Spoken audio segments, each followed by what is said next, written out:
The way I see this, and it's not because of who I am and what I'm doing, especially who I am, because I'm just a servant of God. I ain't nothing.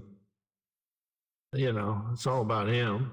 Um, but every message God gives me, I learn from because they're messages I haven't given, even though I might use some of the same scriptures for different interpretations and applications, but I don't understand. I would just want to be a person to come every time so I could get everything that God's given, because the things He gives me are, they're not new because they've been in the Bible, of course, for a long time, but they're new in the way that a lot of them are deep and they're not given in an apostolic view or the Lord leads me to give them in, which is the case in the message I'm about to give. So, I don't understand it, except there is a devil and he wants to block people.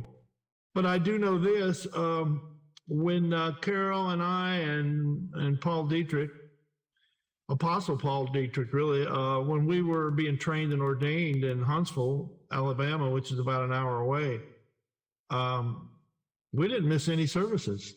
I was down there for our Friday night service and for our Sunday night Sunday service. He had 2 services a week, and it was about an hour away. And I remember I was just so hungry for God because I wanted things that I'd never seen before that I was seeing down there, prophetic ministry and so forth. But I remember one time that I drove through 2 hailstorms to get there.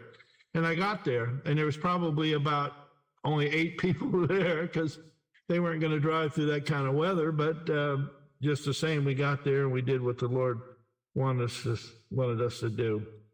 And I just don't understand why people, especially when they're getting older, they should be more hungry for God, not less, because they're getting ready to meet the Creator. They're getting ready to go to the judgment seat of Christ. So you should want to know more, not less, as you get older. But the American dream has kind of replaced a lot of that. And as people get older, they think, well, I'll just retire and I'll, spend my time on the beach and well, that's all about them. And then when they stand before God, they won't have very many rewards, if any at all. And they'll have to answer why in the latter part of their years, they didn't get closer to God, because that's when they should be getting closer to God.